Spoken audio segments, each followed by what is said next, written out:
स्वागत है हकीम साहब। बहुत धन्यवाद आपका। हकीम साहब, एक सवाल बहुत वक्त से मेरे जहन में चल रहा है, क्योंकि हमारे पिछले एपिसोड में एक कॉलर थे जिनको 20 साल से खांसी, इतनी बड़ी बीमारी, क्योंकि खांसी यानी आप सो नहीं पा रहे हैं और आप लगातार, यकीन मानिए, कोई ना कोई मेडिसिन का इस्तेमाल या किसी ना किसी सिरप का इस्तेमाल आप कर रहे होंगे, लेकिन उसके बावजूद 20 साल निकल गए खांसी को, और जो संक्रमण महामारी इस तेजी के साथ पूरे विश्व भर में फैल रही है, तो उनके लिए तो ये बहुत घातक है। हाँ, देखिए, खांसी की भी कई किस्में होती हैं जी। और ये समझना ज़रूरी है कि खांसी ये गर्म खांसी है या ठंडी खांसी है, और ये एलर्जिकल खांसी है या बलगमी खांसी है। हमने देखा बचपन से, जो तजर्बा हुआ कि कुत्ते को कभी खांसी हो गई तो कुत्ते को सर्दी वाली खांसी कभी नहीं होती, उसकी नाक नहीं बहती कभी भी। ये तो उसको गर्म खांसी होती है, कुछ ऐसा खा लेता है कि वो खांसता रहता है। तो उसको फिर ठंडी चीज़ खिलाई गई, तर और ठंडी, जैसे बादाम का गोंद, उसको दूध में मिला के दे दिया, उसने खाया, उसकी खांसी चली गई। तो इसी तरह अगर किसी को गर्म खांसी है, वैसे तो ठंड की वजह से खांसी होती है ज़्यादातर लोगों को, लेकिन किसी को गर्म खांसी है तो हमें ठंडी चीज़ देनी पड़ती है। तो यूनानी जो है एक इलाज, एक तरीका है कि वो ये समझता है कि मरीज़ को गर्म खांसी है, ठंडी प्रवृत्ति का है, खांसी क्यों नहीं रुक रही, जब दुनिया के डॉक्टर और दवाइयों का सेवन कर लिया तो दुखती क्यों नहीं, ये समझने की सलाहियत यूनानी में है। तो यूनानी के नुस्खे में जो बताता हूँ वो बड़े अनमोल होते हैं। जो लोग ठीक हो जाते हैं फिर उनकी दुआ भी मिलती है। लेकिन इस वक्त में खांसी वाले बहुत होशियार रहें, अपना सही इलाज कराएं, और इम्यूनिटी की दवाएं लेना हर शख्स के लिए ज़रूरी है। जी, तो चलिए अब इसी के साथ कॉलर जुड़ गए हैं, पहले कॉलर से बात कर लेते हैं। हकीम साहब, आज हमारे पूरे दिन में एक कॉलर नहीं आए हैं, तो आप गैस कर सकते हैं कौन हमारे साथ जुड़े होंगे। वर्मा साहब। जी, कर्नल वर्मा जी, स्वागत है आपका। अस्सलाम वालेकुम। वालेकुम सलाम। वर्मा साहब, देखो, इन्होंने कहा और मैं नाम नहीं लिया, लेकिन मैं पहचान गया। तो कल आपने एक मोहतरमा से जिक्र करा था ना कि 4 साल बाद उसकी कॉल लगी थी। और आपने कहा था कि मैं जिंदा रहूं ना रहूं तो सारी बातें पूरी कर लो। तो उस पे मुझे जहन में जो आया है वो सुने आप। जी। मौत बरहक है, तू मर, ये तेरी शान रहे। और इस तरह से मर के बाद मरने के मौत पर तेरा एहसान रहे। अरे वाह। उनसे मौत कहती है कि दुल्हा बनकर आ, रगड़ता एड़िया आया तो क्या खाक कामयाब आया। वाह वाह वाह वाह वर्मा साहब। मौत तो है, जिसने दुनिया बनाई उसको भी हाजिर नाजिर रखना चाहिए हर शख्स को, और मौत को भी हाजिर नाजिर रखना चाहिए हर शख्स को। जी जी जी वर्मा साहब, और कोई सवाल है? मैं एक सवाल पूछना चाहता हूँ आपसे कि जो जैतून का सिरका के साथ में 3 लीटर बताते हैं ना, लहसुन, अदरक और नींबू जी, तो ये 4 लीटर चीज को अपन इकट्ठा रखने के लिए बर्तन कौन सा यूज, प्लास्टिक का यूज करें या स्टील का करें? क्योंकि जर्मन और पीतल तो उसमें उसका अर्क उतर जाता है। बड़ा अच्छा सवाल है। हाँ, देखिए, पढ़ा लिखा आदमी पढ़ी लिखी बात करता है। देखिए, ये एक एसिड हो जाता है, नींबू भी एक एसिड है, और जैतून भी एक एसिड है, और अदरक भी एक एसिड है, और जो लहसुन है ये भी एक एसिड है। तो इसको मेटल की चीज़ में कभी ना रखें। बस इसको तो मेटल की चीज़ में अगर रखना हो थोड़ी देर के लिए रख सकते हैं, वरना ये रिएक्शन करने लगता है। प्लास्टिक में रखें, शीशे की बोतल में रखें, बस इनमें रख सकते हैं। और इसको अगर उबाल के गर्म करके भी ठंडा कर लें तो और ज़्यादा अच्छा हो जाता है ये। और मैंने कभी ये पहले बताता था कि उबाल के गर्म करके ठंडा कर लें तो ये फिर बहुत अच्छा हो जाता है। अच्छा, जो शुगर मरीज़ नहीं है इसमें शक्कर या वो भी मिला सकते हैं, शहद भी मिला सकते हैं। तो मैं ऐसा बताता हूँ कि दोनों लोग ले लें। दूसरा, आपने शेर सुनाए और शायर तो मैं हूँ लेकिन शेर आप सुनाते हैं, और मुझे भी कुछ शेर याद आ रहे हैं कि मैं अक्सर मुशायरे में पढ़ता हूँ। इतना मरते हैं तेरी ज़ात पे हम, जान दे दें ज़रा सी बात पे हम, और आजकल गम का बोझ काफ़ी है वरना हंसते थे बात बात पे हम, और मौत एक रोज़ सबको आनी है, मौत एक रोज़ सबको आनी है, बोझ रखते हैं क्यों हयात पे हम। बहुत भी शेर है लेकिन अब कॉलर इंतज़ार कर रहे हैं, बहुत ज़्यादा शेर नहीं सुना पाऊँगा। हालांकि मैं सबसे अच्छा शायर हूँ, मैं इतना अच्छा हकीम नहीं हूँ। मैं अपने आप को अच्छा अदीब मानता हूँ, यानी शायर मानता हूँ, और रोज़ एक गज़ल कहता हूँ। ऐसा कोई शायर नहीं है जो रोज़ाना एक गज़ल कहे और फेसबुक पर लोड कर देता हूँ, उससे मुझे दाद मिल जाती है, तहसीन मिल जाती है। तो ज़्यादा शेर ना सुनाते हुए कॉलर की कॉल ले लेते हैं। बिल्कुल, लेकिन हकीम साहब मानना पड़ेगा कि कर्नल वर्मा आपके एक कॉल पे इतना बारीकी से ध्यान रखते हैं कि कौन कॉलर आपसे क्या बात कर रहा है, किस तरीके की बात कर रहा है।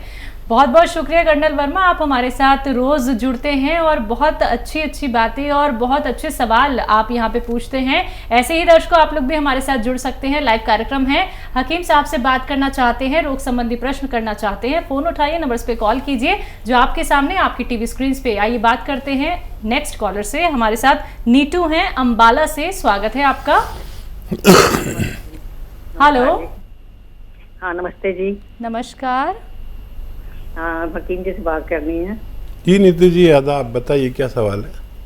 ये ना मेरे इस गर्दन के साइड से ना एक जो मोटी नस होती है बड़ी फड़कती है, सुबह के समय से बड़ी बेचैनी सी होती है, फटकती है जैसे। और दूसरा, मैं थोड़ा सा भी ज्यादा चलती हूँ ना तो मेरे को बजाय टांगों के कमर में दर्द होती है और हल्की सी सीने में भी दर्द होती है। तो ये क्या कारण है? क्या एज है आपकी? ठीक है। अच्छा, देखिए, ये उम्र है जहाँ हम 40-45 साल के हुए, ज़्यादा थोड़े से या इतने, तो यहाँ हमारी नर्व कमज़ोर होने लगते हैं और डिस्क अपनी जगह से हल्के से जुम्बिश करते हैं। डिस्क हमारे यहाँ गर्दन से लेकर नीचे कूल्हों तक है, हिप तक है, और इसी पे हम पूरा डिपेंड करते हैं। हर चीज़ इसी से होकर गुजरती है। अगर मैं ये हाथ हिला रहा हूँ तो दिमाग ने जो ऑर्डर किया है वो इस रीढ़ की हड्डी में एक मग़ज़ है, उसके ज़रिए ऑर्डर किया है, तब मेरा हाथ हिल रहा है। तो जब हमारी उम्र बढ़ती है तो डिस्क अपनी जगह से सरकते हैं और वो किसी नर्व को दबाते हैं, तो वो जहाँ से ताल्लुक़ रखती है वहीं पर फड़कती है या दर्द देती है या सुन्न होने लगता है या जलन होने लगती है। तो आपके एक तो गर्दन में और एक हिप से ऊपर डिस्क में दर्द है, और यहाँ पर अभी इसका इलाज कर लें, आगे जाके बहुत दुश्वारी हो सकती है। देखिए, एक तो ये एक्सरसाइज करें, ये 2-3 मिनट रोज़ करें और ऐसे पूरी तरह मोड़ दे इसे 2-3 मिनट, ये तो गर्दन का बहुत आसानी से ठीक हो जाएगा। कमर में बहुत परेशानी होती है और ये बढ़ता ही जाता है, तो इसके लिए गोंद स्याह नाम से एक गोंद मिलता है, इसे काला गोंद भी कहते हैं। असली ले लीजिए, नकली बहुत मिलता है, कड़वा बहुत होता है। आधा ग्राम सुबह, आधा ग्राम शाम खाएं, पानी के साथ, बग़ैर चर्बी के दूध के साथ। और अगर आप डायबिटिक नहीं हैं तो जूस से भी ले सकते हैं, किसी से भी लेंगे फ़ायदा होता है बेशतर लोगों को। मेरठ से हैं अनिल जी, स्वागत है आपका। जी हकीम जी, आदाब। आदाब और जनाब मेरठ वालों। जी हकीम जी, एक मेरे जो हैं दोस्त हैं मिस्टर निजामुद्दीन,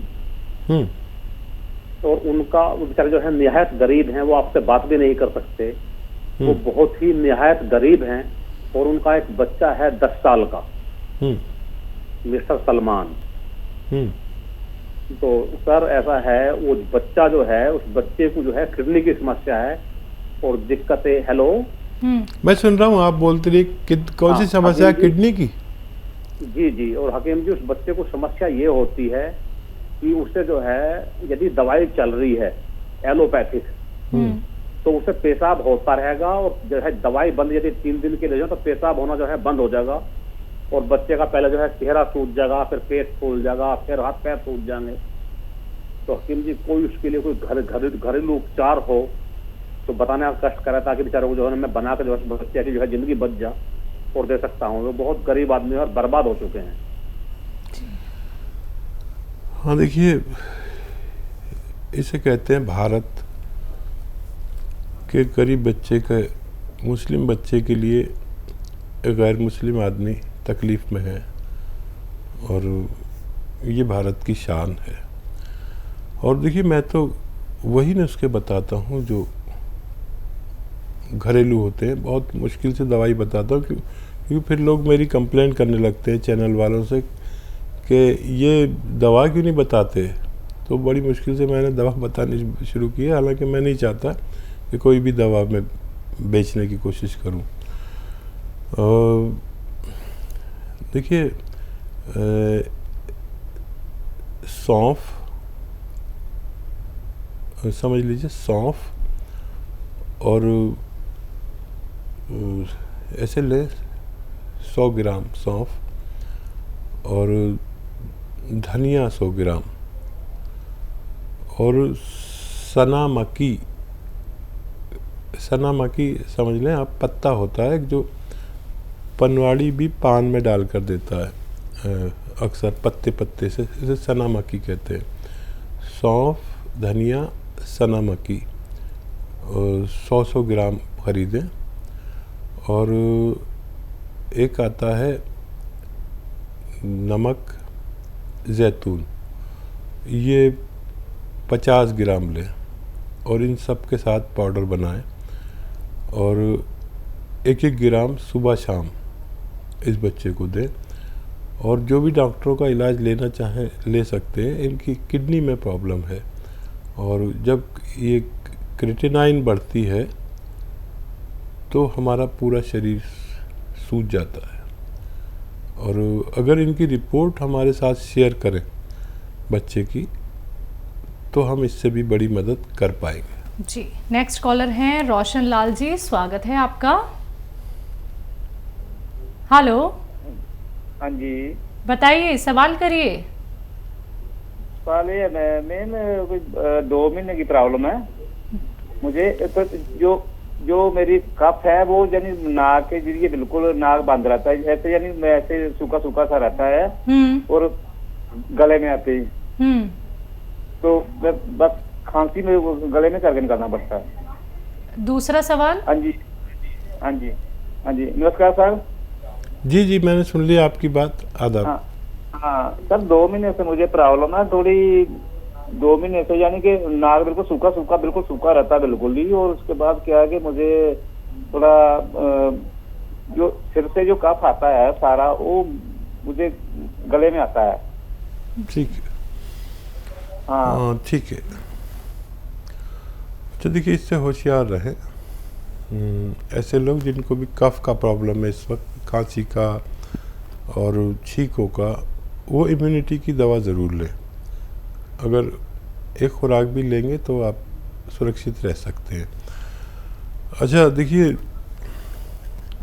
मेथी लें, मेथी का दाना 100 ग्राम मेथी, 100 ग्राम आपको लेना है लिसोड़ा, 100 ग्राम लिसोड़ा, 100 ग्राम उन्नाव, और 30 ग्राम आपको लेनी है पीपलें।